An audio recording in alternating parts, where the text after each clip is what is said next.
Hello, എല്ലാവർക്കും നമസ്കാരം. ഇന്ന് ഞാൻ ഇങ്ങനൊരു പീസ് എടുത്തേക്കാം കേട്ടോ. ഇതൊരു പഴയ ക്ലിപ്പിനെ പുതിയ ക്ലിപ്പാക്കാൻ വേണ്ടിയിട്ടാണ്. അപ്പോൾ ഇതാണ് ക്ലിപ്പ്.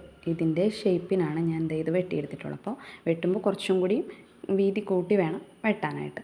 അപ്പോൾ അത് വെട്ടിയെടുത്ത ശേഷം നമുക്ക് എന്ത് ചെയ്യാം, അതിൻ്റെ ചുറ്റും നമുക്ക് ഈ ഒരു പീസ് നമുക്ക് ഇതുപോലെ ഒട്ടിച്ചു കൊടുക്കണം. അപ്പോൾ ഇങ്ങനെ ഗ്ലൂ തേക്കാം കേട്ടോ.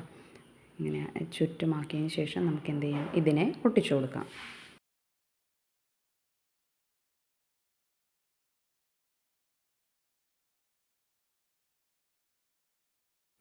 അങ്ങനെ നമ്മൾ ഇപ്പോൾ ഇതുപോലെ ഒട്ടിച്ചെടുത്തു. ഇപ്പോൾ നല്ല ക്ലിയറായിട്ട് കിട്ടിയിട്ടുണ്ട്. ഇനി നമുക്ക് അടുത്തതായി ചെയ്യാൻ പോകുന്നത് ഇതാണ് ഒരു ഫെൽറ്റ് ഷീറ്റ്. ഇതിനെ അതുപോലെ തന്നെ ഷേപ്പിൽ വെട്ടിയെടുത്ത് ഇതുപോലെ നടുക്കല്ല, കുറച്ച് നീങ്ങി ഇതുപോലെ ഒന്ന് കട്ട് ചെയ്തിട്ടുണ്ട്. ഇനി നമുക്കത് ഇതുമേ ഒട്ടിച്ചു കൊടുക്കണം. അപ്പോൾ നേരത്തെ ചെയ്ത പോലെ ഇതിൻ്റെ ചുറ്റും ഇതുപോലെ ഗ്ലൂ തേച്ചതിന് ശേഷം ഈ ഫെൽറ്റ് ഷീറ്റ് നമുക്കത് ഇതിൽ കൂടി ഇതുപോലെ ഒന്ന് വെച്ച് കൊടുക്കാം. എന്നിട്ട് നല്ലപോലെ പ്രസ് ചെയ്ത് കൊടുക്കാം കേട്ടോ.